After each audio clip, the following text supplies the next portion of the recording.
The overhead fluorescent lights in Palmer's Corner Market hummed with their usual mechanical persistence, casting everything in that particular shade of industrial white that made even fresh produce look tired. My feet ached with the deep, bone-level pain that came from 10 straight hours of standing on linoleum floors, and my lower back throbbed in rhythm with my pulse. I shifted my weight from one foot to the other, a habit I'd developed over the past 8 months of working here, trying to find some position that didn't send shooting pains up my spine. The clock behind the register read 10:47 p.m. 13 more minutes until closing. 13 more minutes until I could lock the doors, count the register, and drag myself back to my studio apartment 3 blocks away. The fluorescent tubes flickered overhead, one of them making that irritating buzz that management refused to fix despite my repeated complaints. "Ellie, before you close, make sure you restock the coolers," Danny, the night manager, called from the office. His voice carried that particular tone of authority mixed with exhaustion that all retail managers seem to perfect. "We've got a delivery truck coming at 6 a.m. and they'll need the space." I suppressed a groan. Restocking the coolers meant hauling cases of water and soda from the storage room, bending and lifting repeatedly, movements that my body protested more each day. "Got it," I called back, forcing brightness into my voice that I didn't feel. The last customer of the night had left 20 minutes ago, a regular who always bought lottery tickets and cigarettes, his nightly ritual of hope and slow suicide. Now the store was empty except for the low hum of refrigerator units and the distant sound of Danny shuffling papers in his office. I began my closing routine, straightening candy bars that didn't need straightening, wiping down counters already clean, anything to pass the remaining minutes. My hand drifted unconsciously to my abdomen, a gesture I'd caught myself doing more and more frequently over the past few weeks. There was nothing to feel yet, no visible sign of the chaos growing inside me. But I knew. The 3 pregnancy tests I'd taken, bought at 3 different drugstores because I couldn't believe the results, had all confirmed what my body had been trying to tell me. Dad's medical bills sat in a folder in my apartment. $73, $482, $67, in red numbers that haunted my dreams. 6 months of cancer treatment, 3 months in hospice, and then the funeral costs I'd put on a credit card because there was nowhere else to turn. The collection notices had started arriving 2 months after we buried him, and now they came almost daily, each one more threatening than the last. And now this, a baby. With no father in the picture because the man I'd briefly dated had vanished when I mentioned I was late, leaving behind nothing but a fake phone number and the bitter taste of my own stupidity. The bell above the door chimed, making me jump. I looked up, surprised. I hadn't locked the door yet, but who came to a corner market at 10:50 p.m. on a Tuesday? 3 men entered, and something about them immediately set my nerves on edge. They moved with a coordinated casualness that didn't feel casual at all, spreading out to different aisles without speaking to each other. They wore dark clothing, jeans and hoodies, despite the mild autumn weather. One had a tattoo creeping up his neck, visible even in the harsh fluorescent light. I straightened behind the register, my cashier's smile feeling brittle and fake. "We close in 10 minutes, I called out, trying to keep my voice steady and professional. None of them responded. They browsed the aisles without picking anything up, their eyes constantly moving, scanning. The one with the neck tattoo glanced toward the office, toward Danny, then back to me. Something cold slithered down my spine. "Can I help you find anything?"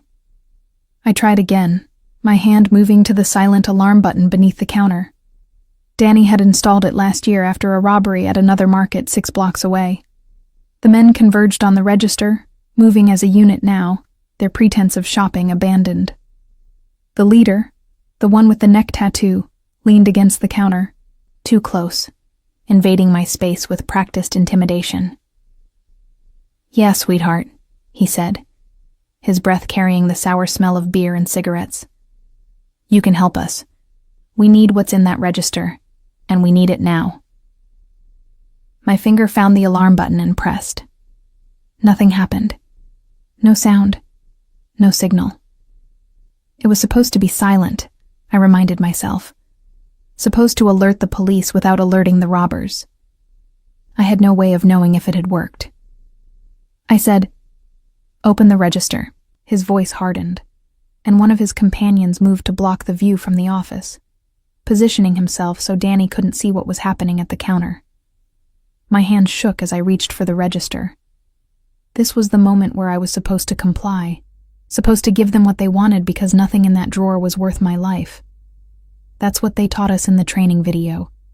Don't be a hero. Don't resist.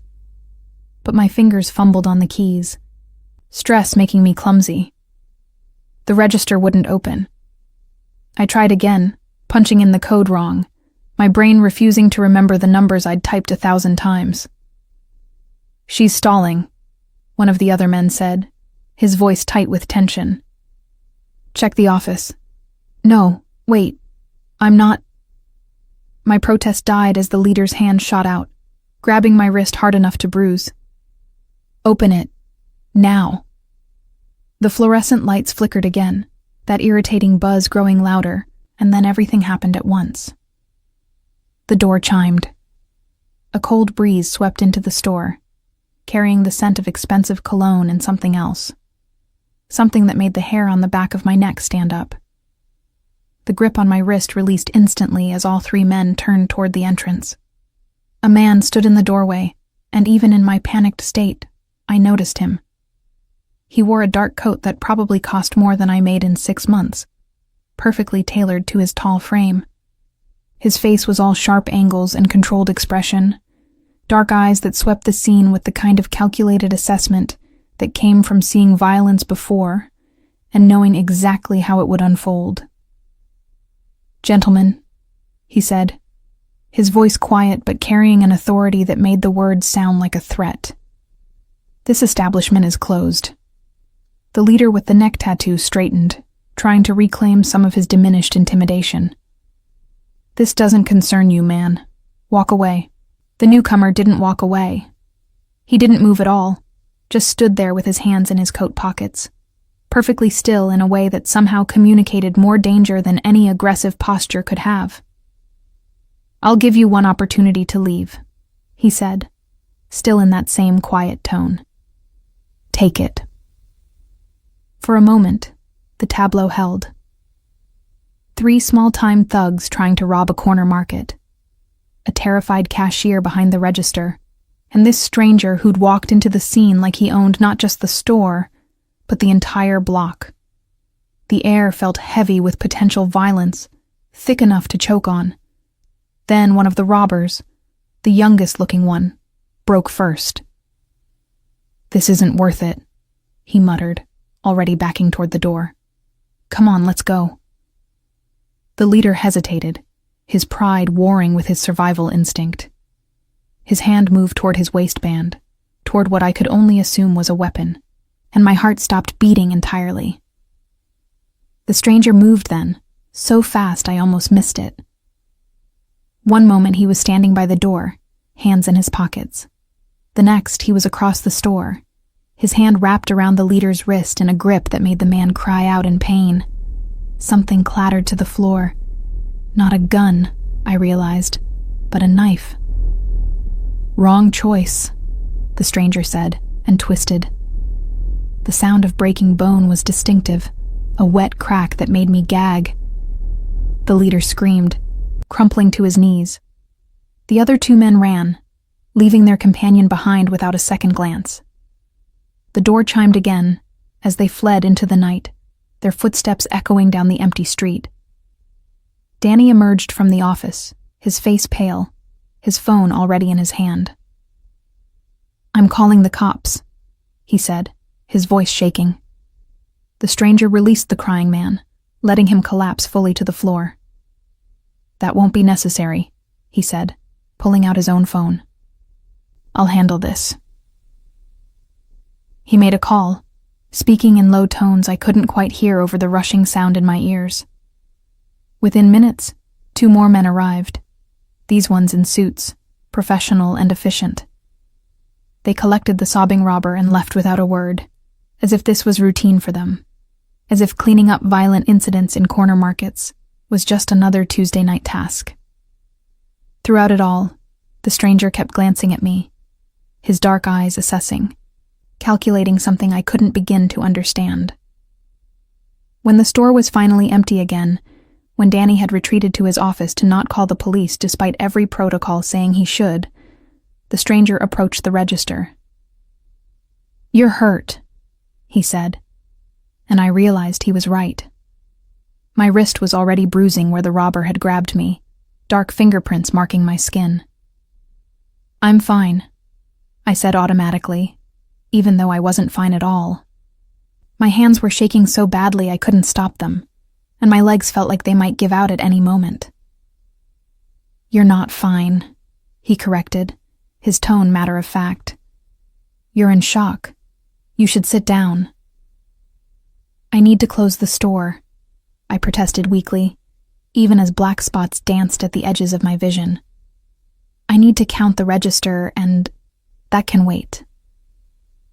His hand, surprisingly gentle for someone who'd just broken another man's wrist, guided me to one of the plastic chairs near the front window. "Sit." I sat, because my body was making the choice my mind couldn't. He crouched in front of me, studying my face with that same calculating expression, and I finally found my voice. "Who are you?" His lips curved into something that wasn't quite a smile. "Vincent Romano," he said, as if the name should mean something to me. When I continued to stare blankly, he added, "I own the building. This market, the apartments above, the restaurant next door." I was doing a routine inspection when I saw the situation developing. "You own the building," I repeated, the words not quite making sense through the fog of shock. "So you, what, broke someone's wrist over a property inspection?" "I protected my investment," he corrected. "You're an employee. That makes you my responsibility." The possessive phrasing should have alarmed me, but I was too tired, too overwhelmed to process it properly. "Thank you," I said instead, because that seemed like what I should say to someone who just saved me from a robbery. "I don't know what would have happened if you hadn't—" "But I did," he interrupted, his eyes never leaving my face. "And now you're safe." The way he said it, with such absolute certainty, made me believe him. In that moment, with my wrist throbbing and my hands still shaking, and my mind still reeling from how quickly violence had erupted and been contained, I believed that this stranger, this Vincent Romano, who owned buildings and commanded men in suits and broke bones with casual efficiency, could keep me safe. I had no idea that safety from him would become the very thing I'd soon be desperate to escape. The next morning, I woke up to find an envelope slipped under my apartment door. Plain white. No markings, but thick enough that I knew it contained more than just a letter. My hands still trembled slightly as I picked it up, residual anxiety from the night before making every unexpected thing feel like a threat. Inside was a stack of bills, $200 bills, crisp and new, along with a handwritten note on expensive cardstock. "For your trouble. Take a few days off. You've earned it. VR." $2,000. Just sitting in my hands like it was nothing, like it hadn't taken me 3 months to save even a quarter of that amount. I stared at the money, my mind racing through implications I didn't want to consider. Men didn't give women $2,000 for nothing. There were always strings attached, always expectations. I should have returned it. Should have marched down to the market and demanded to know how to contact Vincent Romano so I could give back his money and tell him I didn't need his charity. But I didn't. Because the collection notice from Dad's hospital bills sat on my kitchen counter, the one threatening legal action, and $2,000 would buy me another month before they escalated to garnishing my wages. I called in sick to work. Danny didn't question it, his voice still shaky when he answered, both of us pretending we hadn't witnessed something last night that should have involved police reports and official statements. "Take your time," he said. Romano's people already talked to me. Everything's handled. Everything's handled. Those words should have been comforting. Instead, they made my skin prickle with unease. I spent the day trying to ignore the money sitting on my counter, trying to ignore the way my mind kept replaying the efficient violence of the night before. Vincent Romano had moved like someone intimately familiar with breaking things, with breaking people. The robber's wrist had snapped with surgical precision, enough force to disable but not enough to cause permanent damage. That kind of control came from practice, from repetition.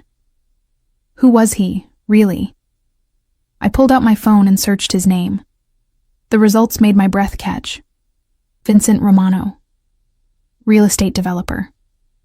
Owner of Romano Properties, a company that owned half the commercial buildings in this part of the city. But underneath the legitimate business headlines were other articles, older ones, written in the careful language of journalists who couldn't prove what they suspected. Alleged ties to organized crime. Questions about unusually successful business dealings. A mention of his father, Anthony Romano, who died 10 years ago under suspicious circumstances, leaving his son to inherit an empire built on more than just real estate. I should have been terrified. Should have packed a bag and moved to a different neighborhood, a different city, anywhere far from Vincent Romano and his efficient violence and his $2,000 in charity. But I didn't. Because I was tired of being terrified. Tired of every day being a struggle just to keep my head above water.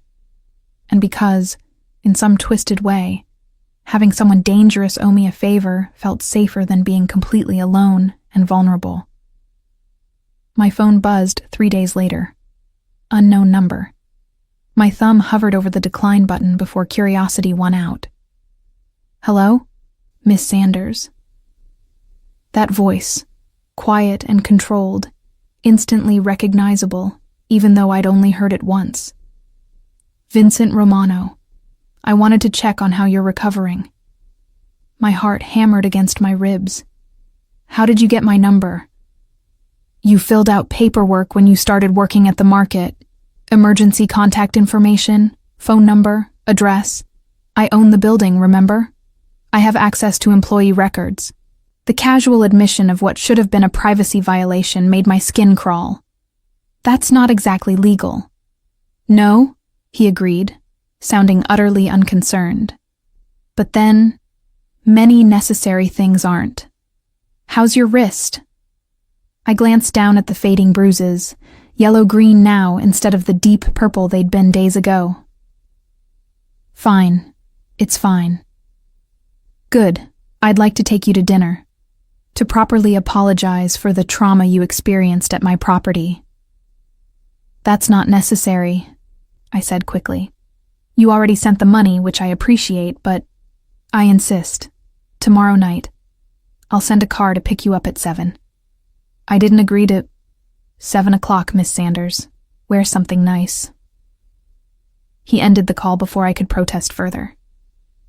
I stood in my tiny apartment, phone still pressed to my ear, listening to dead air and trying to figure out when exactly I'd lost control of this situation. The truth was, I'd never had control at all. Vincent Romano had decided I was worth his attention, and apparently, that meant I no longer got to make my own choices. I should have ignored it. Should have been anywhere but my apartment at 7 the next evening. But at 6:45, I was standing in front of my closet in my underwear, staring at the 3 dresses I owned that could qualify as nice, trying to figure out which one would send the message that I was complying under protest. The black Mercedes arrived at exactly 7. The driver, a man in his 50s with kind eyes and a professional demeanor, opened the door for me without comment. The interior smelled like leather and money, and I felt profoundly out of place in my second-hand dress and discount store heels. We drove into the city, into the kind of neighborhood where restaurants didn't have prices on the menu, and the doormen wore nicer suits than most people owned. The driver pulled up in front of Celestina, a place I'd only read about in lifestyle magazines left in the market's break room. Vincent was waiting at a private table in the back, partially hidden by an ornate screen that gave the illusion of intimacy, while still allowing him to see everyone who entered or left the restaurant. He stood when I approached, that same fluid grace from the market, pulling out my chair before I could object. "You look beautiful," he said, and the sincerity in his voice somehow made it worse than if he'd been leering. "You look like someone who's used to getting what he wants," I replied, sitting because standing felt like making a scene. His lips curved into that not-quite smile. "Direct again. I told you I appreciate that quality." A waiter appeared instantly, pouring water into crystal glasses and presenting menus bound in leather. Vincent didn't open his. "The chef will prepare something special," he told the waiter, who nodded and disappeared. Then to me, "I hope you don't mind. Angelo knows my preferences." "And assumes everyone shares them?" I asked, irritation making me bolder than wisdom dictated. "No, but I've taken the liberty of learning yours." He pulled out his phone and showed me a document, my employee file from the market, complete with my emergency contact information, my address, my date of birth, and attached to it, screenshots of my social media, sparse as it was, pictures of food I'd made, books I'd read, places I'd visited before my father got sick, and all my money started flowing to medical bills. The violation of it made my hands clench in my lap. "You investigated me." "I protect my investments," he said, echoing his words from the market. "That means knowing everything about potential vulnerabilities. You became a vulnerability the moment those men touched you in my building." "I'm not your investment. I'm a person who happened to work in a store you own. There's a difference." "Is there?" He leaned back, studying me with those dark, calculating eyes. "You're 26 years old, Ellie Sanders.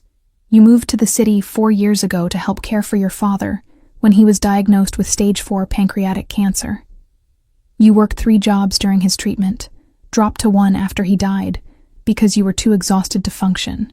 You have $73,000 in medical debt, most of it in collections. You're 3 months behind on your rent, though your landlord hasn't started eviction proceedings yet, because you've always paid eventually." Each word felt like a physical blow. "Stop. You have no family left. No siblings, no aunts or uncles listed on any documents.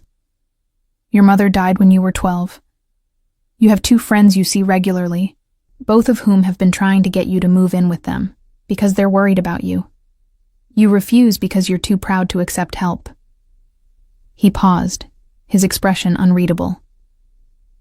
"Should I stop now, or would you like me to continue cataloging your life?" Tears burned behind my eyes, but I refused to let them fall. "What do you want from me?" "I want you to understand your situation. Those men who tried to rob the market, they weren't random criminals looking for an easy score. They were sent to send a message to me, to demonstrate that my properties aren't as secure as I claim. You were collateral damage in a war you didn't even know was happening." The restaurant seemed to tilt around me. "What are you saying?" "I'm saying that your life became complicated the moment I intervened. There are people who will see you as a way to get to me, who will use you to prove a point. And while I could simply increase security at my properties and hope that's enough, I prefer more direct solutions." "Direct solutions," I repeated, my voice hollow. "Like breaking people's wrists?" "When necessary, yes. No apology, no justification, just a simple statement of fact." The waiter returned with the first course, some delicate arrangement of seafood that probably cost more than my weekly grocery budget. I stared at it, my appetite gone. "I want to leave." "You're free to go anytime," Vincent said calmly. "But the situation won't change. Those people will still know you exist. They'll still see you as a potential leverage point. Walking away from this table doesn't walk away from that reality." "Then what do you suggest?" The question came out sharper than I intended, edged with desperation I couldn't hide. "I suggest you let me protect you properly. I own an apartment building in a better neighborhood. I have a vacant unit, 2 bedrooms, completely furnished. It's yours, rent-free, for as long as you need it. I'll also pay off your father's medical debts. All of them. The offer hung in the air between us, simultaneously salvation and damnation. And what do you want in return? Nothing you're imagining, he said, reading my expression correctly. I'm not interested in buying a mistress, Ellie. I have plenty of women who volunteer for that position without financial coercion. The bluntness of it made me flinch. What I want is simple. I want you safe. I want the people who think they can use you against me to understand that you're under my protection. And I want you to trust me enough to accept that protection. Trust you, I said, the words tasting like ashes. Trust a man who investigates my entire life without permission, who breaks bones with surgical precision, who casually mentions his mistresses over dinner. Why would I trust you? He was quiet for a long moment, his gaze never leaving my face. Because I'm being honest with you about who I am and what I want. Because I could have simply moved you without asking, paid off your debts without telling you, and you'd wake up one day to find your life rearranged according to my preferences. Instead, I'm sitting here, offering you a choice. That's not a choice. That's coercion dressed up in pretty words. Perhaps, he agreed. But it's still more than most people in my position would offer. And it's certainly more than you'll get from the collection agencies when they take you to court next month. He knew about the court date. Of course he did. He knew everything. I looked down at the untouched food, at the crystal water glass, at my hands folded in my lap to hide their trembling. I thought about my apartment with its broken heater and the neighbor who screamed at all hours. I thought about the medical bills that would follow me for years, destroying any chance of building a real life. I thought about being alone, truly alone, with no safety net and no backup plan. And I thought about the alternative. A nice apartment, freedom from debt, and all it would cost was accepting protection from a dangerous man who broke people efficiently and tracked my life like I was an asset to be managed. If I say yes, I whispered, can I still say no later? Vincent's expression softened almost imperceptibly. You can always say no, Ellie. I may try to change your mind, but I won't force you to stay. The apartment will be yours regardless of whether you want my continued protection. The debts will be paid regardless of whether you ever speak to me again after tonight. It was the answer I needed to hear, even if I didn't entirely believe it. Men like Vincent Romano didn't make offers without expecting returns. But in that moment, with my pride already in tatters and my options reduced to accepting help or drowning slowly in debt, I made the only choice that made sense. Okay, I said. I accept. His smile was genuine this time, transforming his face from coldly handsome to something almost warm. Good. I'll have the papers drawn up tomorrow. You can move in this weekend. The rest of the dinner passed in a blur. We ate. We talked about neutral things, books and movies and the weather. He was charming when he wanted to be, intelligent and well-read, with a dry sense of humor that caught me off guard. It would have been easy to forget who he was, what he was capable of, if I hadn't seen it firsthand. When the Mercedes dropped me off at my apartment that night, I found another envelope waiting inside my door. This one contained a key, an address, and a simple note. Your new home. Move in whenever you're ready. The debts will be handled by the end of the week. V. I sat on my lumpy couch in my shabby apartment and held the key, this small piece of metal that represented a complete reshaping of my life. I should have been grateful, should have been relieved. Instead, I felt like I'd just made a deal with the devil, and the bill would come due in ways I couldn't yet imagine. My hand drifted to my abdomen, to the secret growing there that Vincent Romano didn't know about yet. The secret that would complicate everything even further. But that was a problem for another day. Tonight, I just held the key and tried to convince myself I'd made the right choice. The apartment was nothing like I expected. I'd imagined something functional, a safe place with basic furniture and white walls. What I found instead was a home someone had actually designed, actually cared about. Hardwood floors gleamed under recessed lighting. The kitchen had granite countertops and stainless steel appliances that looked like they'd never been used. Floor-to-ceiling windows in the living room offered views of the city that made my breath catch. 2 bedrooms, just as Vincent had promised. The master had an ensuite bathroom with a soaking tub deep enough to drown in. The second bedroom was smaller but still twice the size of my entire previous apartment. It was empty except for a single piece of furniture. A white crib, already assembled, sitting in the corner like an accusation. My hands went cold. He knew. Of course he knew. Vincent Romano, who'd investigated every detail of my life, who knew my debt down to the penny and my work schedule down to the hour, obviously knew I was pregnant. I pulled out my phone with shaking fingers and called the number he'd programmed into my contacts during dinner, listed simply as Vincent. He answered on the first ring. "You've seen the apartment." "The crib," I said, my voice tight. "You put a crib in the second bedroom." "You're 12 weeks pregnant," he said calmly, as if this was information people casually discussed. "You'll need somewhere for the baby to sleep. I thought the second bedroom would work well as a nursery. Though, of course, you can arrange it however you prefer." "How long have you known?" "Since I pulled your employee file.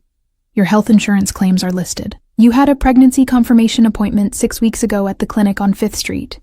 You haven't told your employer yet, which means you're planning to work as long as possible before you can't hide it anymore." The clinical recitation of my private medical information made me want to scream. "You had no right." "I had every right," he interrupted, his voice hardening slightly. "You accepted my protection, Ellie. That means I need to know everything that could affect your safety or your needs. A pregnancy qualifies." "This is insane," I whispered, sinking onto the plush couch that probably cost more than a year of my salary. "This whole situation is insane." "Perhaps, but it's your situation now. The question is, what do you want to do about it?" I closed my eyes, trying to organize thoughts that felt like they were scattering in every direction. "I want to understand why. Why me? Why go to all this trouble for someone who worked in your convenience store? You said those men were sent to send you a message, but that doesn't explain this." I gestured at the apartment, even though he couldn't see it. "The apartment, the crib, the way you're managing my entire life. This isn't about protection. This is about control." Silence stretched across the line. When Vincent finally spoke, his voice had lost some of its calculated calm. "Come to dinner tomorrow night. My house this time. I'll explain everything. But it needs to be face-to-face." "Why?" "Because some conversations require you to see the person's eyes when they tell you the truth. 7 o'clock. I'll send the car." He hung up before I could argue, leaving me alone in my beautiful new prison, staring at a crib meant for a baby whose father didn't know it existed, paid for by a man whose interest in me made less sense the more I thought about it. I spent the next day unpacking what little I owned into an apartment designed for someone with an actual life, actual possessions. My secondhand books looked shabby on the built-in shelves. My discount store clothes disappeared into a walk-in closet that could have held 10 times what I owned. Every item I put away emphasized how out of place I was here, how much this apartment was a costume I was being dressed in for purposes I didn't understand. The medical debt disappeared that afternoon. I received an email from the hospital's billing department confirming that my account had been paid in full, including the collection agency fees and interest. $73,482 settled in a single transaction. In the memo line, payment on behalf of E. Sanders. I should have felt relief. Instead, I felt the weight of obligation pressing down on my chest, making it hard to breathe. Every dollar Vincent spent on me was another link in a chain I couldn't see yet, but could feel wrapping around my life. The Mercedes arrived at 6:45, giving me no chance to be late. This time the driver was different, younger, with cold eyes that assessed me in the rearview mirror. We drove out of the city, into suburbs that got progressively more expensive, until we turned onto a private road that wound through woods that looked deliberately maintained to seem wild. Vincent's house emerged from the trees like something from a movie. Stone and glass and dark wood, sprawling across a hillside with views that must have cost millions. Security cameras were visible at regular intervals. A man in a suit stood by the front door, his posture suggesting he was armed. Vincent met me in the foyer, dressed casually in dark slacks and a charcoal sweater that probably cost more than my entire wardrobe. "Welcome," he said, gesturing me inside. "I thought we'd eat on the terrace. The weather's perfect for it." The house's interior was a study in controlled elegance. Dark hardwood floors, art that looked original and expensive, furniture that managed to be both beautiful and functional. But it was the photos that caught my attention. Scattered on shelves and walls, pictures of Vincent with various people. An older man who must have been his father, same sharp features and dark eyes. A woman with kind eyes, and Vincent's smile. A younger Vincent in a suit, standing next to men whose faces I recognized from news articles about organized crime. "My mother," Vincent said, noticing my gaze on one particular photo. "She died when I was 16. Cancer." "I'm sorry," I said automatically, then felt stupid for offering condolences for something that happened over a decade ago. "Don't be. It was a long time ago." But something in his voice suggested it wasn't long ago at all, not where it counted. The terrace overlooked gardens that glowed in the golden light of early evening. A table had been set for two, complete with wine glasses and candles. It would have been romantic if the entire situation wasn't so profoundly wrong. Vincent held out a chair for me, always with that old-fashioned courtesy that seemed at odds with his capacity for violence. "I had the chef prepare something that won't upset your stomach. First trimester nausea can be unpredictable. The casual knowledge of pregnancy symptoms from a man who'd never been pregnant, who'd probably never been in a long-term relationship stable enough to include pregnancy planning, was unsettling. How do you know about morning sickness?" "I researched." He sat across from me, pouring water instead of wine. "When I learned you were pregnant, I wanted to understand what you'd be experiencing, what you'd need." "Why?" The question burst out of me, sharp with frustration. "Why do you care? Why does any of this matter to you? I'm nobody. A cashier who happened to be working when you decided to check on your property. This doesn't make sense." Vincent was quiet for a moment, his gaze fixed on something in the distance. When he finally spoke, his voice was softer than I'd ever heard it. "You reminded me of my mother." I blinked, thrown by the unexpected answer. "What?" "That night at the market. The way you tried to stay calm, even though you were terrified. The way you kept working, kept trying to do your job, even with those men circling. My mother was like that. She worked 3 jobs to keep us fed after my father went to prison the first time. She never complained, never asked for help, just kept grinding herself down trying to make everything work." He looked at me then, and for the first time, I saw something vulnerable in his expression. "I was 13 when she got diagnosed. By the time I was old enough to help, to use my father's connections to get money for better treatment, it was too late. She died owing $40,000 to hospitals that had given her substandard care, because we couldn't afford better." The parallel hit me like a physical blow. "So, I'm what? Some kind of do-over? A chance to save someone you couldn't save before?" "Maybe," he admitted. "Or maybe you're just someone who deserves better than what life's given you, and I'm in a position to help. Does it matter which?" "Yes," I said fiercely. "It matters because one of those is about me, and the other is about your guilt. I'm not your dead mother, Vincent.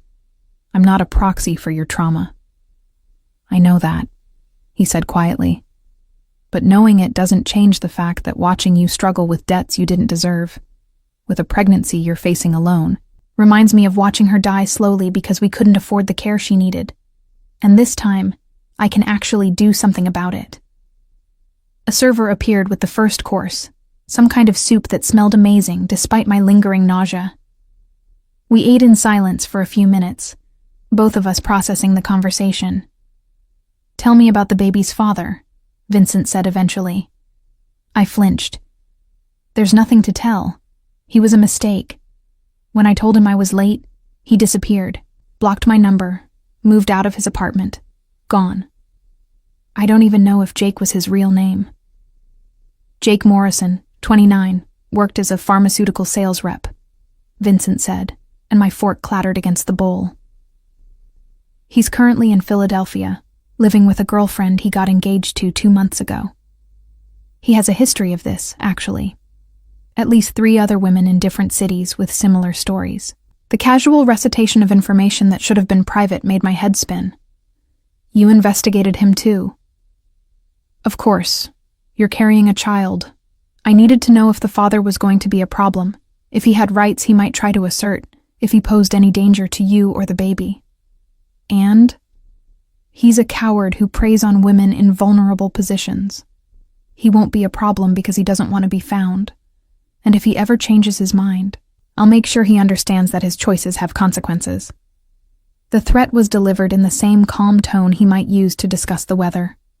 I should have been horrified. Should have objected to Vincent threatening a man who, as terrible as he was, had only committed the crime of being a deadbeat. Instead, I felt a savage satisfaction that someone was finally holding Jake accountable, even if the method was probably illegal. "I'm not keeping the baby to trap you," I said suddenly, needing him to understand.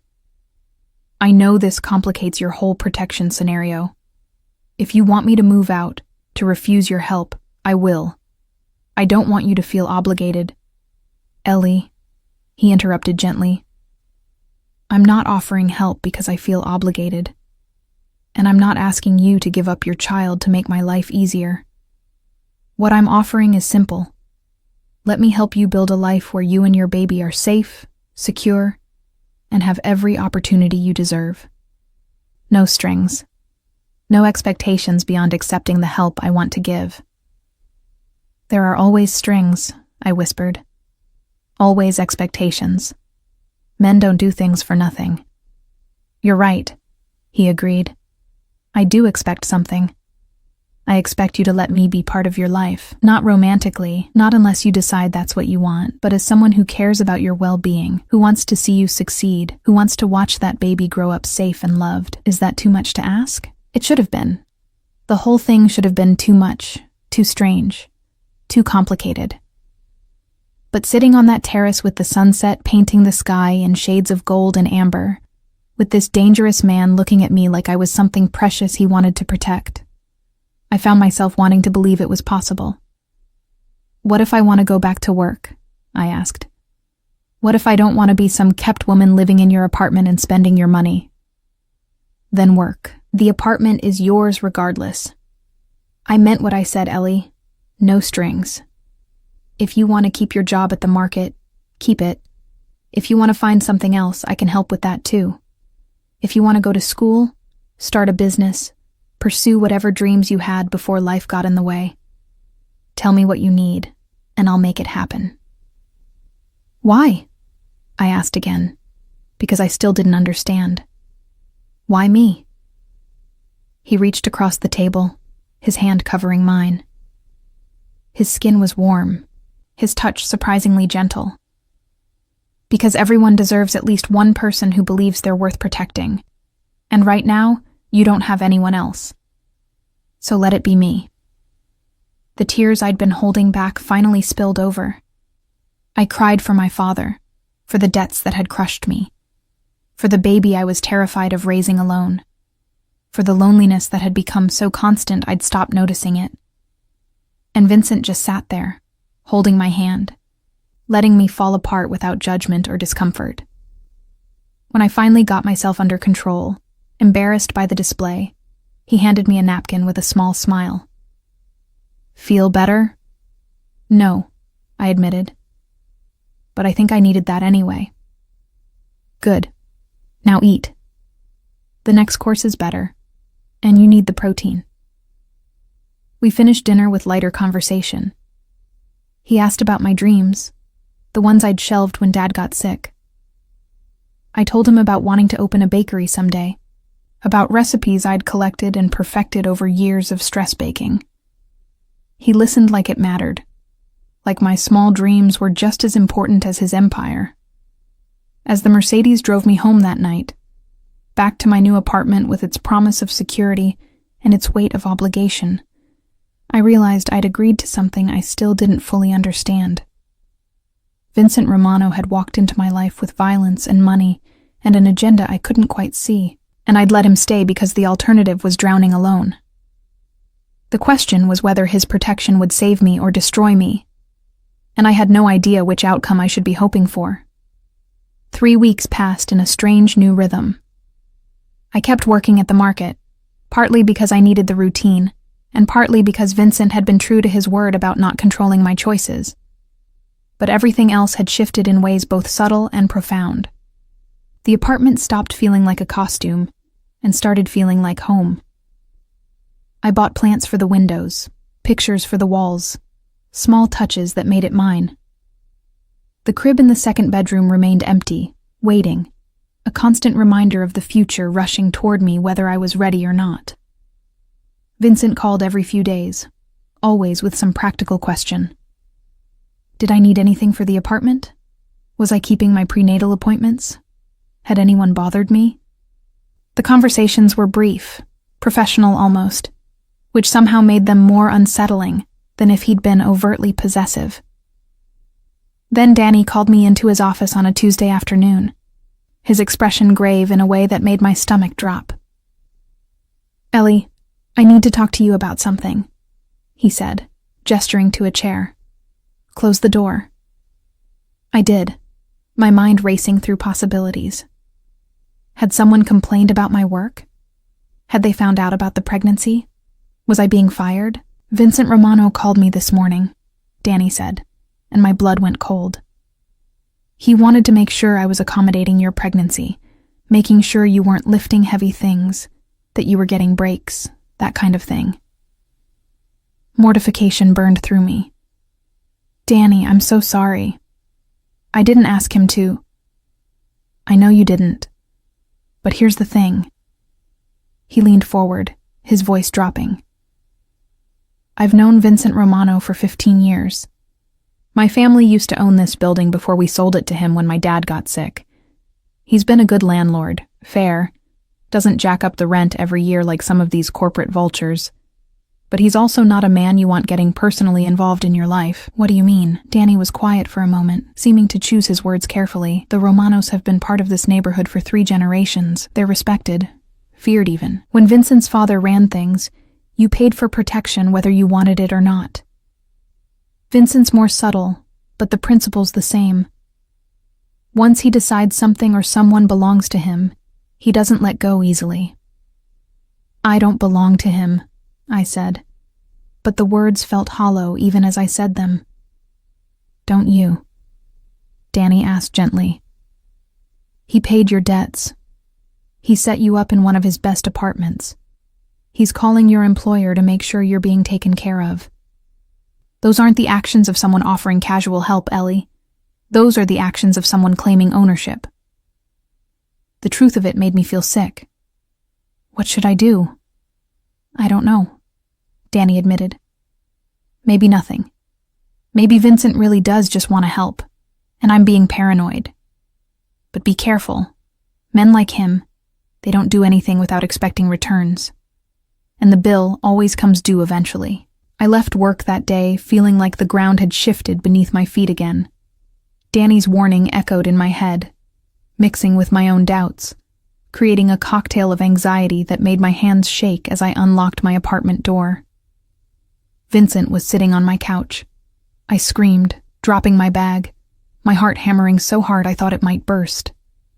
He stood immediately, hands raised in a placating gesture.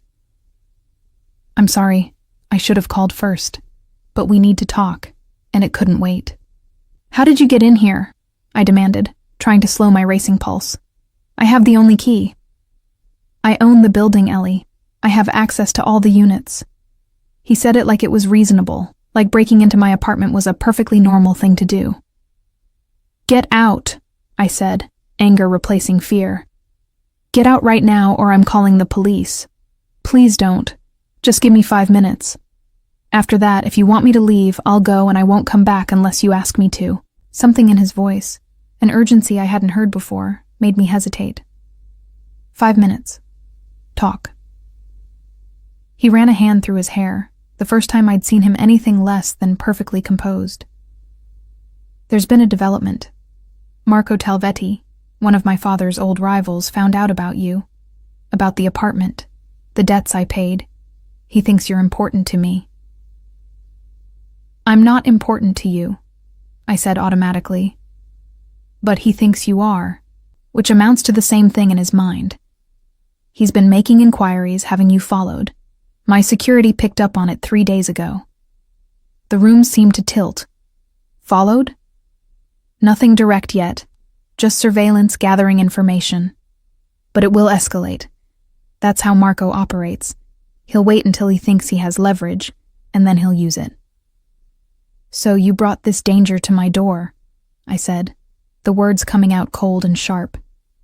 Your problems became my problems because you decided to play savior. Yes, he admitted, no deflection or excuse. And now I need to fix it before you get hurt. How? He took a step closer, his dark eyes intense. Move into my house. Temporarily. Just until Marco gets the message that you're under my protection and off limits. My security there is impenetrable. He won't touch you if you're in my home. Absolutely not, I said immediately. I'm not moving into your house like some kind of mistress you're keeping. It's not like that. Then what is it like, Vincent? I demanded, all the frustration and fear of the past weeks boiling over. Because from where I'm standing, it looks exactly like what Danny warned me about.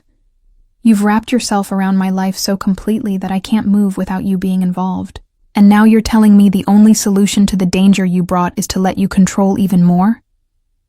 I know how it looks, he said, his voice tight with barely controlled emotion. But this isn't about control. This is about keeping you alive. Marco Talvetti doesn't make empty threats. If he decides you're worth taking, he will take you. And what he'll do to you, to send me a message. He trailed off, his jaw clenching. I can't let that happen. So I trade one prison for another? It's not a prison. You'll have your own wing of the house, complete privacy. I won't bother you unless you want to see me. But you'll be safe. That's all that matters. I wanted to argue, to fight, to assert some control over a situation that had spiraled beyond my ability to manage. But the fear in his voice was real, and it infected me. I thought about being followed, watched, assessed for vulnerabilities by people who saw violence as a business tool. How long? I asked, hating how defeated I sounded. I don't know. A few weeks, maybe a month. However long it takes to make it clear that touching you would cost more than Marco's willing to pay. And if he doesn't get the message? Vincent's expression went cold, the dangerous man from the market emerging fully. Then I'll make sure he can't deliver any messages ever again. The casual promise of murder should have terrified me. Instead, it made me feel safer, which was probably the most disturbing realization of all. Fine, I said. But I have conditions. I come and go as I please. I keep working. And you stay out of my space unless I explicitly invite you in. This is temporary protection, not a relationship. Agreed, he said immediately. Pack what you need for a few weeks. I'll have someone collect the rest later. 2 hours later, I was standing in a bedroom that could have fit my entire previous apartment inside it. Ensuite bathroom with a soaking tub and separate shower. Walk-in closet already partially filled with clothes in my size that I hadn't requested. Windows overlooking gardens that glowed in the twilight. A soft knock announced Elena, Vincent's housekeeper, carrying fresh towels. "Mr. Romano asked me to make sure you have everything you need," she said, her tone professional but kind. "Dinner is at 7 if you'd like to join him, or I can bring something to your room." "My room," I said quickly. The thought of sitting across from Vincent at dinner, pretending this was anything close to normal, was more than I could handle. "Of course. Any dietary restrictions I should know about?" "Nothing raw, nothing with soft cheese or deli meat. Pregnancy precautions." Elena's expression softened. "I understand. Congratulations. If you need anything at all, use the phone by the bed. Extension 7 reaches me directly." After she left, I sat on the bed that was easily twice the size of any bed I'd ever owned and tried to process how completely my life had changed. 4 weeks ago, I'd been drowning in debt and terror, facing pregnancy alone with no prospects and no hope. Now I was living in a mansion, protected by a man who casually discussed murder, pregnant with a baby whose father was being monitored in Philadelphia to make sure he didn't become a problem. My phone buzzed. A text from Vincent. "I know this isn't what you wanted. Thank you for trusting me anyway." I stared at the message, my thumb hovering over the keyboard. What was I supposed to say? That I didn't trust him but had no better options? That I was terrified of him but also terrified of what might happen without him? Instead, I typed, "Thank you for being honest about the danger." His response came immediately. "Always. Get some rest. Tomorrow I'll show you the security setup so you understand the precautions we're taking." I set the phone down and moved to the window, looking out at grounds that probably cost more to maintain than I'd earned in my entire working life. Somewhere out there, people were watching, waiting, looking for weaknesses in Vincent's defenses, and I had become one of those weaknesses simply by accepting his help. The baby chose that moment to make its presence known, a flutter of movement so subtle I almost missed it. My hand went to my abdomen, pressing gently, and felt it again. Real, undeniable. A life depending on me to make the right choices, even when all the choices were wrong in different ways. Elena brought dinner on a tray: grilled chicken, roasted vegetables, fresh bread, and sparkling water with lemon. She also included a note in elegant handwriting. "The library is on the 2nd floor if you need distraction. The gardens are secure for walking anytime." V. I ate mechanically, barely tasting food that was probably excellent. Then I explored my wing of the house, discovering a sitting room with floor-to-ceiling bookshelves, a small office with a computer already set up, and a connected nursery that made my breath catch. It was perfect. Soft yellow walls, a crib that matched the one in my apartment but was clearly higher quality, a rocking chair positioned by the window. Shelves waited empty for books and toys. A changing table was stocked with diapers and supplies I hadn't bought. Vincent had prepared for my baby. Not just acknowledged the pregnancy, but actively planned for a child that wasn't his, in a house I'd only just agreed to temporarily occupy. The gesture was either incredibly thoughtful or deeply presumptuous, and I couldn't figure out which. I found myself in the library, pulling random books from shelves, trying to distract myself from thoughts that spiraled into anxiety.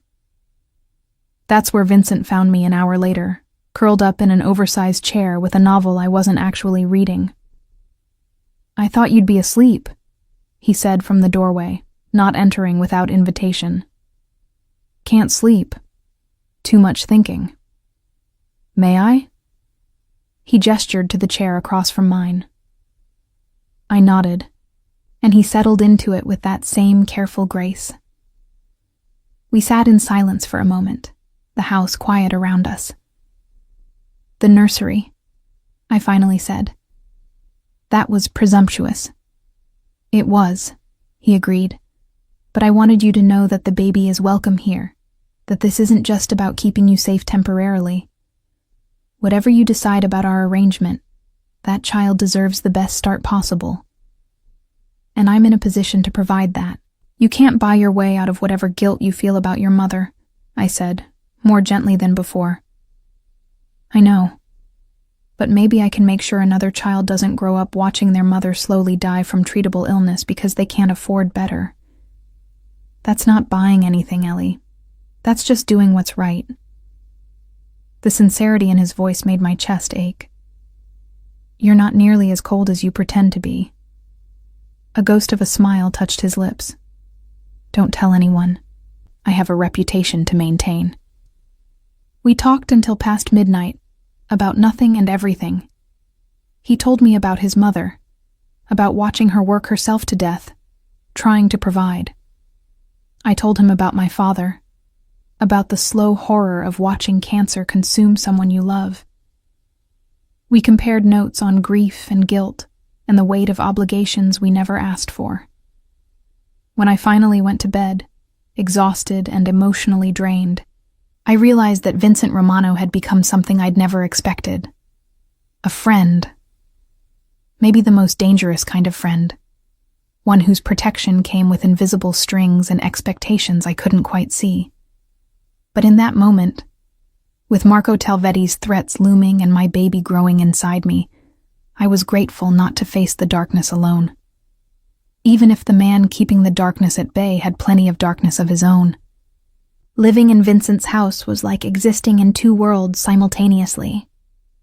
There was the surface world of luxury and routine. Breakfast delivered to my room each morning.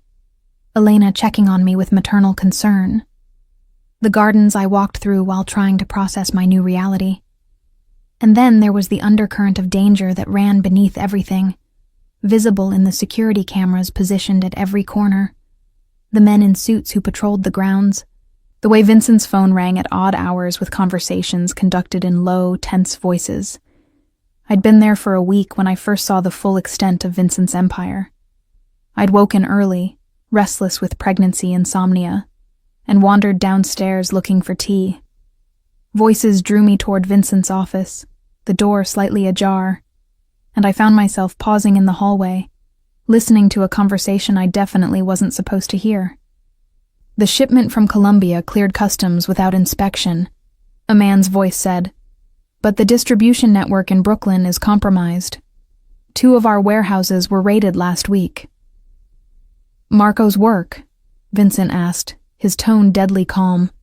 Probably. Or he paid off someone in the department to target us specifically. Either way, we're losing revenue and product. Redirect through the Queen's operation until Brooklyn is secured, and find out who took Marco's money. I want names by tomorrow. I backed away carefully, my heart pounding, and nearly collided with Elena in the hallway. She steadied me with a firm grip on my elbow, her expression knowing. The kitchen is this way, Miss Sanders, she said loudly enough to carry. Let me make you some chamomile tea. It's better for the baby than black tea at this hour. She guided me away from Vincent's office, into the bright, sterile kitchen that looked like it belonged in a restaurant rather than a home. Only when she'd closed the door behind us did she speak in a normal voice. How much did you hear? Enough, I admitted, sinking onto a stool at the counter. Shipments from Colombia, compromised distribution networks. This isn't just real estate, is it? Elena busied herself with the kettle, her back to me. Mr. Romano's business interests are diverse and complex. It's not my place to discuss them, but you know what he does. What he really does. She turned, her dark eyes meeting mine with unexpected sympathy. I've worked for the Romano family for 23 years. First for Anthony, Vincent's father. Then for Vincent after Anthony died. I've seen things that would give you nightmares. But I've also seen Vincent try to be different from his father, to move the family business toward legitimate enterprises. It's not a clean transition. These things never are. So the drug trafficking is a legacy he inherited, not one he chose. He's been working to phase it out, to move the money into legal investments, real estate, restaurants, art galleries. But you can't just walk away from that world. There are obligations, debts, Relationships that don't dissolve because you decide you want out. The kettle whistled, and Elena poured hot water over a tea bag that smelled of flowers and comfort. She set the mug in front of me with a small plate of cookies. Mr. Romano is a complicated man, she continued, capable of great violence but also great kindness. He's trying to build something better than what his father left him. Whether he'll succeed. She trailed off with a shrug. Why are you telling me this? Because you need to understand what you've gotten involved in. Vincent cares about you. That much is obvious. But caring about someone in this world means painting a target on their back. Marco Talvetti isn't the only one who'll see you as leverage. There will be others.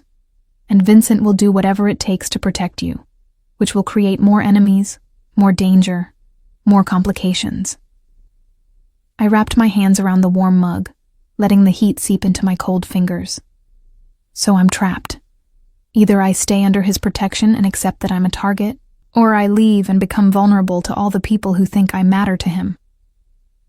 That's the shape of it, yes. Elena's expression softened. I'm sorry. I know it's not what you wanted when you accepted his help. What I wanted, I said bitterly, was to not drown in my father's medical debt. Everything since then has been consequences I didn't see coming. I spent the rest of that day in the library, supposedly reading, but actually staring at pages while my mind raced. By evening, I'd made a decision. I needed to understand exactly what I was part of, what Vincent's protection really meant. I needed the truth, all of it, not carefully edited versions designed to make me feel better. When Vincent returned home that evening, I was waiting in his office. He paused in the doorway, surprise flickering across his features, before his usual controlled expression settled back into place. Ellie, is everything all right? No, I said flatly. Everything is very much not all right. But I need you to explain it to me anyway. He closed the door and moved to the bar cart in the corner, pouring himself 2 fingers of scotch. What do you want to know? Everything. The drug trafficking, the warehouses in Brooklyn, the shipments from Colombia. I want to know exactly what kind of empire I'm living in, what kind of man is protecting me. Vincent took a slow sip of his drink, his eyes never leaving my face. All right, but once I tell you, you can't unhear it, and you'll have to decide whether you can live with what you learn. I've already decided I can't live in ignorance anymore. So talk.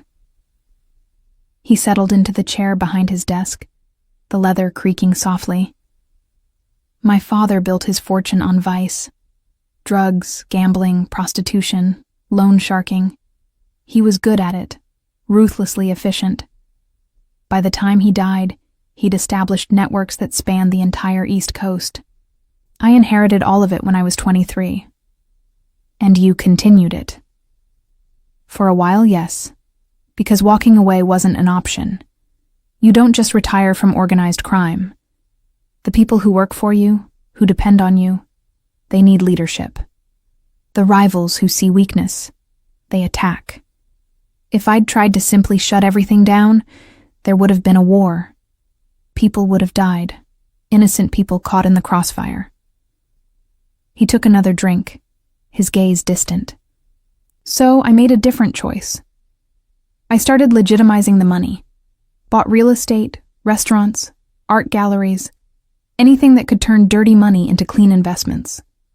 Slowly, carefully, I've been shutting down the worst of my father's operations. The prostitution ended 3 years ago. The loan sharking 2 years ago. But the drugs. He trailed off, frustration evident in his expression.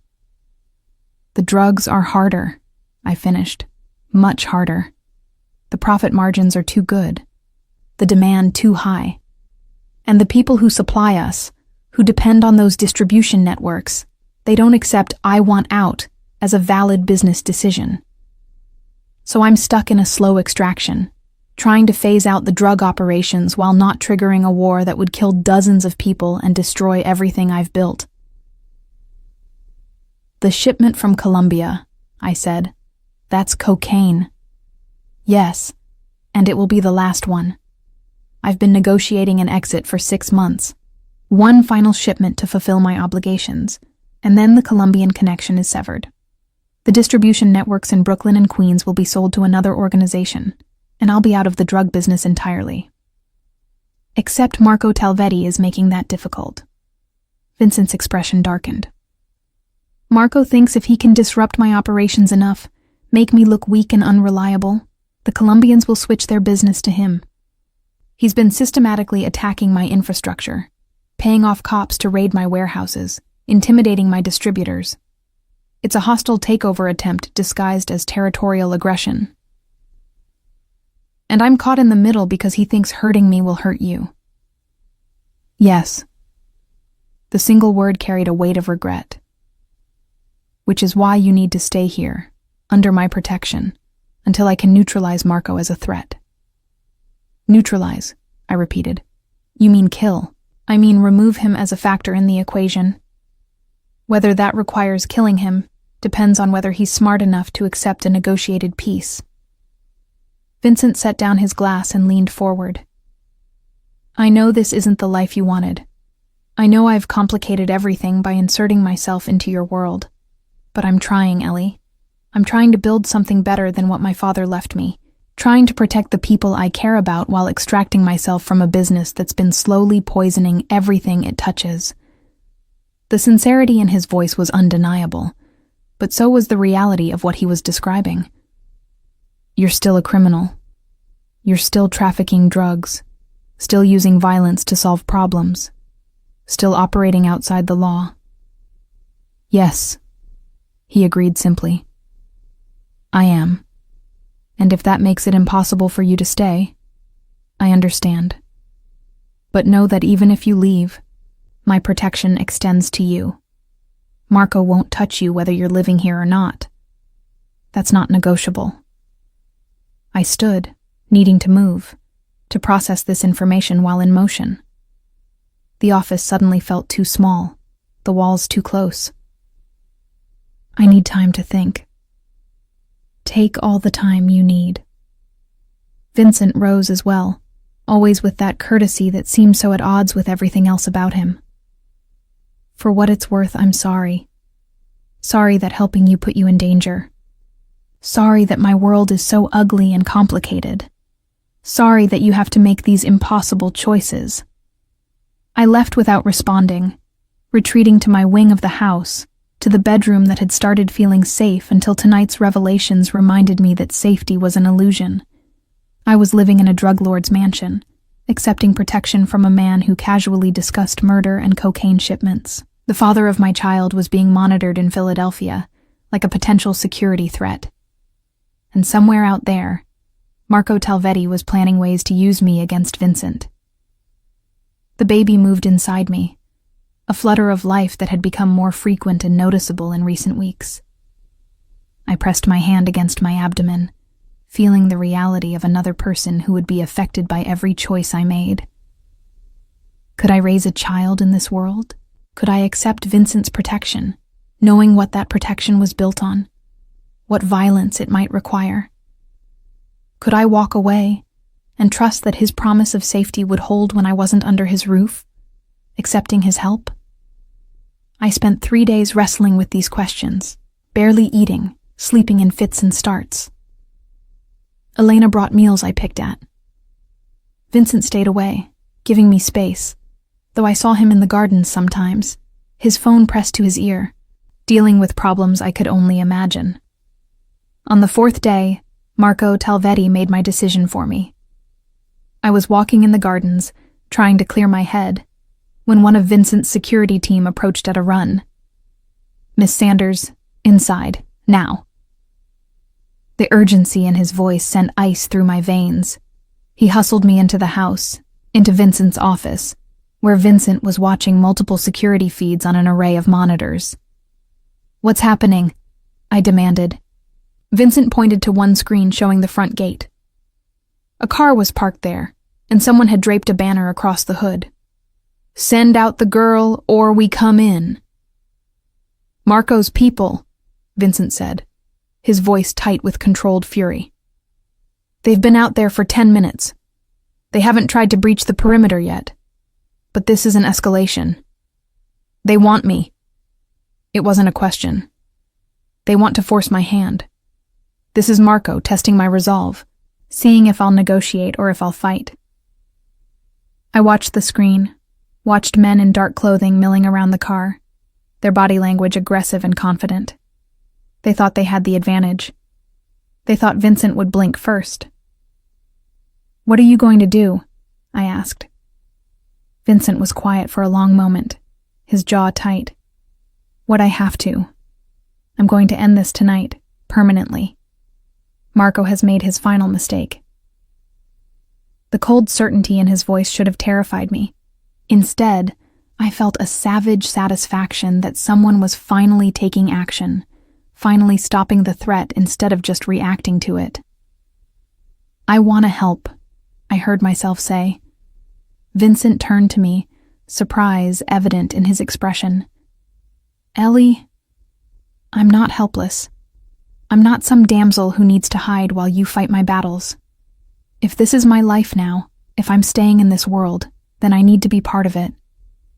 So tell me how I can help." He studied my face for a long moment, something shifting in his expression. Respect, maybe, or recognition that I'd crossed some invisible line from victim to participant.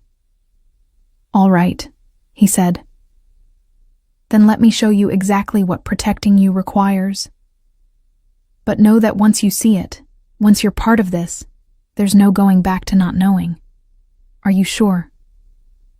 I thought about the baby growing inside me, about the life I wanted to build, about the impossibility of doing any of that while hiding from the reality of Vincent's world. "I'm sure," I said. "Show me everything." And so he did. Over the next 6 hours, I saw the machinery of Vincent's empire in action. Calls were made, people were mobilized, plans were executed with military precision. I watched negotiations turn into threats, threats into action. I saw the cameras feed showing Vincent's men moving against Marco's positions throughout the city, systematically dismantling his operation. And I saw Vincent himself transform from the courteous, careful man who'd taken me to dinner into something colder, harder, more dangerous. This was the man who'd broken someone's wrist without hesitation, the man who'd inherited a criminal empire and wielded it with ruthless efficiency. By dawn, it was over. Marco Talvetti had been arrested on charges that Vincent's people had carefully compiled and fed to law enforcement. His operation was in ruins, his people scattered or defecting. The threat was neutralized without Vincent having to kill anyone, though I didn't doubt he would have if necessary. I stood in Vincent's office as the sun rose, watching him coordinate the final pieces of the operation, and realized that I'd made my choice. Not just to stay under his protection, but to accept what that protection meant. To acknowledge that this dangerous, complicated man had become essential to my survival, and that his world was now mine, whether I'd chosen it or not. When he finally set down his phone and looked at me with exhausted, questioning eyes, I walked over and took his hand. "Thank you," I said simply, "for keeping me safe, for letting me see the truth, for not lying about who you are." He pulled me into an embrace, careful of my growing belly, his arms strong and warm around me. "You're welcome," he murmured against my hair.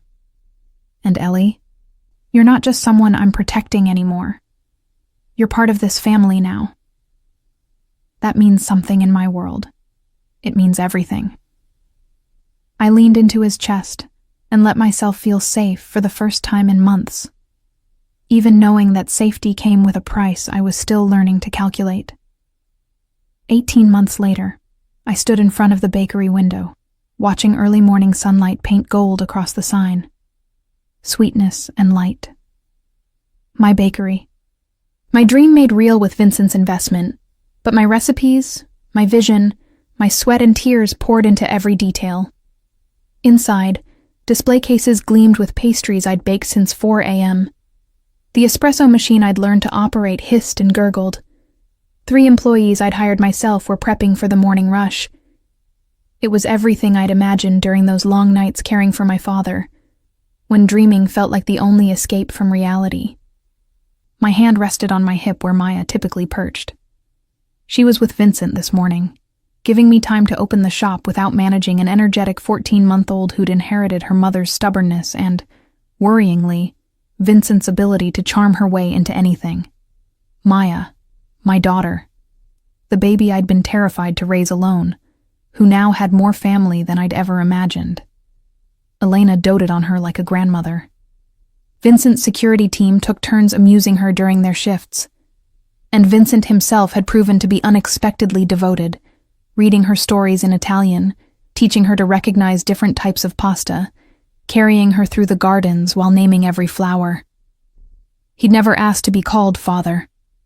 Maya's biological father remained in Philadelphia, engaged to someone else, legally severed from any parental rights through agreements Vincent's lawyers had efficiently arranged. But Vincent was the one who woke with her during teething nights, who'd panicked when she ran her first fever, who'd turned his dangerous, carefully controlled world into something safe enough for a child to grow up in. My phone buzzed. A text from Vincent. Maya wants pancakes shaped like butterflies.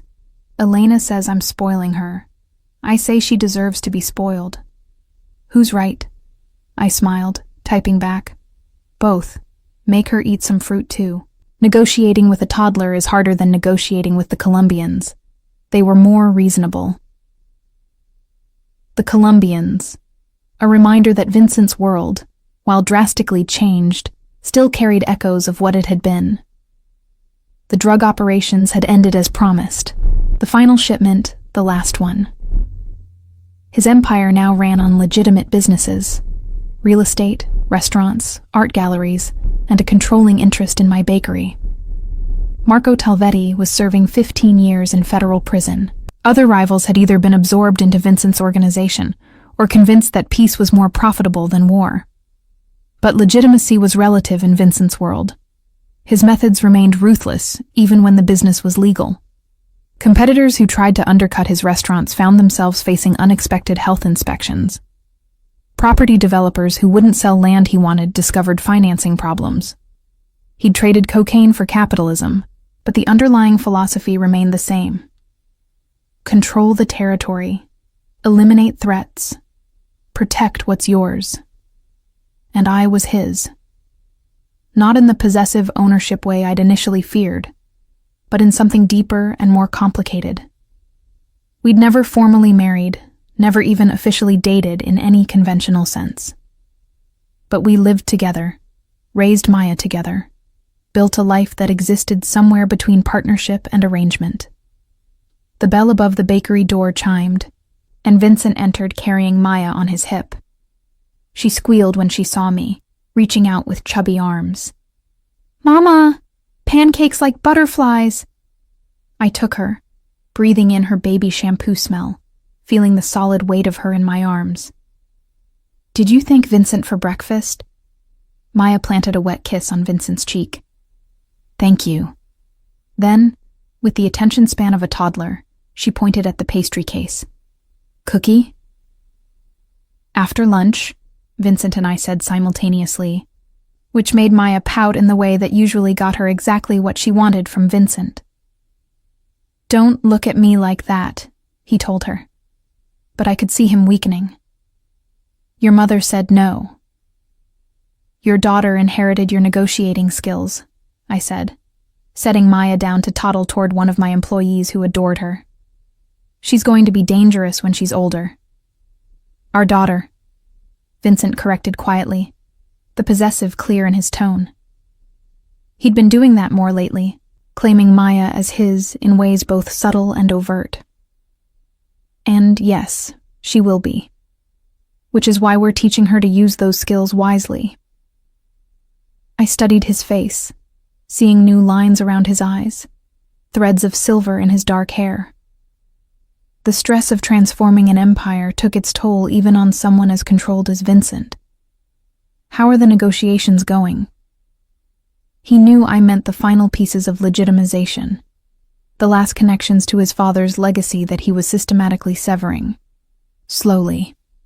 The art gallery acquisition is almost complete, and I've been approached about investing in a restaurant group in Boston. Legitimate, profitable, clean. And the other thing? I asked carefully, aware that even in my own bakery, some conversations required discretion. Vincent glanced at Maya, making sure she was occupied, before answering. The family is officially recognized as legitimate by federal authorities. All outstanding investigations have been closed. We're clean, Ellie. Completely clean. It's over. The relief that washed through me was physical, making my knees weak. 3 years of careful maneuvering, strategic cooperation with authorities, testimony against other organizations in exchange for immunity. Vincent had finally achieved what his father never attempted, a complete exit from organized crime. So we're safe, I said. Really safe. As safe as anyone can be in this world. He stepped closer, his hand finding the small of my back in that familiar gesture of possession and comfort. Maya can grow up without that shadow. She can be whatever she wants without my past defining her future. I leaned into him, letting myself feel the full weight of what that meant. My daughter would never know the fear I'd lived with, the constant awareness of danger lurking at the edges. She'd have opportunities I'd never imagined. And it was because Vincent had been willing to do the hard, dangerous work of extraction. I love you, I said, the words still feeling new even after 18 months of living them. I don't say it enough, but I do. For all of this. For Maya. For making it possible for us to have a real life. His arms tightened around me. I love you too. Have since that night in the market, watching you try to stay calm while those men threatened you. You reminded me that there are things worth protecting, worth fighting for, worth becoming better for. Maya chose that moment to return, trailing crumbs and demanding attention. Vincent scooped her up, and I watched them together. This dangerous man who'd become someone's father, who read bedtime stories and negotiated with toddlers and loved so fiercely it sometimes scared me.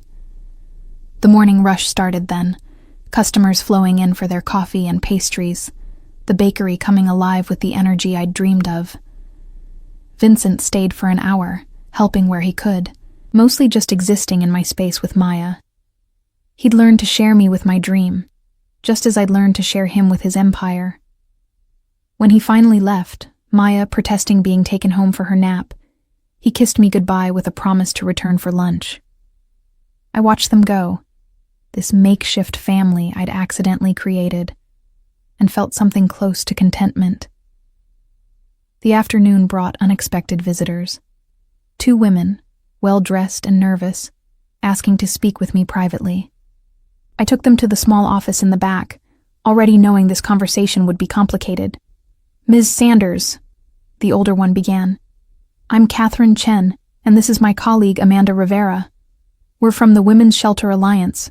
We've heard about your connection to Vincent Romano. My guard went up immediately. If you're here to ask me to testify against him, you're wasting your time. He's legitimate now, fully cleared. That's not why we're here, Catherine said quickly. We're here because Vincent made a substantial donation to our organization last year. Anonymous, but we traced it back to him. And we wanted to know if that donation came from you, if you influenced that decision. I blinked, caught off guard. I didn't know about any donation. Amanda leaned forward. $5 million, Ms. Sanders. It allowed us to open 3 new shelters and expand our legal services. It's been transformative for our work. We're opening another facility next month, and we wanted to invite you to the dedication ceremony, to publicly acknowledge the contribution if you're comfortable doing so. $5 million. To help women escape dangerous situations, to provide them with resources and safety. Vincent had done that without telling me, without expecting recognition. I'll ask him about attending, I said, my throat tight with emotion. But Vincent doesn't usually seek public acknowledgement. We understand. But Ms. Sanders, there are over 200 women currently living in our shelters because of that donation. Women who would have nowhere else to go. If you had anything to do with inspiring that generosity, we wanted you to know the impact it's had. After they left, I called Vincent.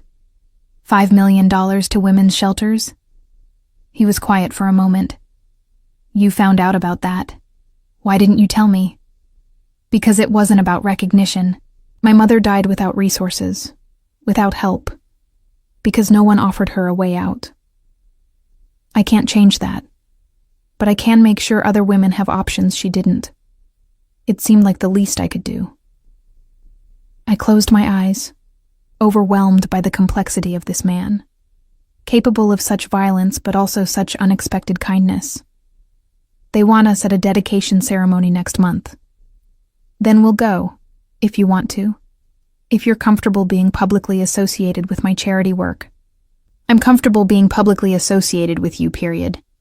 You're the father of my child, Vincent, my partner, my whatever we are. It's time we stopped hiding that. Whatever we are, he repeated, something like amusement in his voice. I think the traditional term is common law husband, but I'm open to alternatives. How about just mine? I suggested. I'm yours, you're mine, and we figure out the details as we go. I like that. Mine and yours. It's simple. That evening, I closed the bakery and went home to the mansion that no longer felt like a prison, but like exactly where I belonged. Vincent had cooked dinner, an Italian feast that Maya enthusiastically destroyed. Elena joined us, as she often did, family in everything but blood. After Maya was asleep, Vincent and I sat on the terrace overlooking the gardens, the city lights glittering in the distance. He held my hand, his thumb tracing circles on my palm. I have something for you, he said, pulling a small box from his pocket. But before you open it, I need to say something. My heart hammered, recognizing the shape of the box, the weight of the moment. When you first came into my life, I told myself I was helping you because you reminded me of my mother. That was partly true. But the whole truth is that I saw something in you that I'd lost in myself. The belief that people deserve better than what life gives them. That fighting for a good life is worth the struggle. You made me want to be better than my father, to build something worth protecting instead of just protecting what I'd inherited. He opened the box, revealing a ring. Simple, elegant, a single diamond that caught the light. I know we've done everything backwards. The house, the baby, the life built before the commitment. But I want to do this right. Ellie Sanders, will you marry me? Will you let me be your husband officially, not just in practice? Tears blurred my vision. Yes, I whispered. Yes, absolutely yes. He slid the ring onto my finger, and it fit perfectly, like everything else about our improbable life together. We kissed under the stars, two people who'd found each other in the worst circumstances, and built something beautiful anyway. 6 months later, we married in a small ceremony in the gardens. Maya was flower girl, scattering petals with chaotic enthusiasm. Elena cried. Vincent's business associates attended alongside my bakery employees, two worlds colliding in the best way possible. My vows were simple. You saved my life, then taught me I was strong enough to save myself. You gave me everything I needed, then encouraged me to want more. You're a good man trying to be better, and I love you for the trying as much as the achieving. Vincent's vows were characteristically direct. You saw the worst of who I was and chose to stay anyway. You trusted me when you had no reason to. You gave me a family I didn't deserve but will spend the rest of my life earning. I promise to protect you, support you, and love you until my last breath. You and Maya are my everything. We danced under lights strung through the trees, music drifting across grounds that had once represented danger, but now represented home. Maya danced with us, her little feet on Vincent's shoes, giggling at being included in this adult ritual. Later, much later, when everyone had gone and Maya was asleep and the house was quiet, Vincent and I stood on our terrace looking out at the life we'd built. "Any regrets?" he asked, his arm around my waist, holding me close. I thought about the terrified girl working at Palmer's Corner Market, drowning in debt and fear. I thought about the impossible choices and dangerous risks. I thought about everything that had led to this moment. "Not one," I said honestly. "You? Never. You and Maya are the best things that ever happened to me. Everything else, all the struggle and transformation, it was worth it to get here." "To get where?" He gestured at the house, the gardens, the city beyond. "Here. Happy, legitimate, building something good instead of just managing something dangerous, being a husband and father instead of just a survivor of my father's legacy." I leaned into him, feeling the solid reality of his presence, the safety he represented. We did it. We actually did it. Built a good life out of impossible circumstances. "We did," he agreed. "And we're going to keep doing it. Growing the bakery, raising Maya, maybe having more children if you want. Building this life we stumbled into and making it something extraordinary." More children. The idea should have terrified me, but it didn't. With Vincent beside me, with the empire transformed and the danger neutralized, I could imagine it. A sibling for Maya, more chaos and love and life filling this house. "I want that," I said. "All of it. The big, messy, complicated family. The life we're building together." "Then that's what we'll have." He kissed the top of my head, a gesture so familiar now, so much a part of our daily routine. "Thank you, Ellie, for taking a chance on me, for seeing past the danger to the man underneath, for building this with me." "Thank you for saving me," I replied. "Even when I didn't know I needed saving, even when it complicated your life impossibly. Thank you for choosing me." We stood there as the city light sparkled and the night air turned cool. Two people who'd found each other in the darkness and built something bright enough to push the shadows back. The past wasn't erased. Vincent's history and my struggles would always be part of our story. But they didn't define us anymore. What defined us was this: a bakery called Sweetness and Light, where dreams became real. A daughter who would grow up safe and loved, never knowing the fear her parents had lived through. A man who'd transformed his empire from darkness to light. And a woman who'd learned that accepting help wasn't weakness, but the first step toward building something stronger than surviving alone. We'd started with a robbery in a convenience store, and a dangerous man who'd broken someone's wrist to protect a stranger. We'd built a life from debt and danger and impossible choices. And somehow, against all odds, we'd found not just safety, but happiness. Not just survival, but joy. That was our story. Not perfect, not simple, but ours. And that was enough. More than enough. It was everything.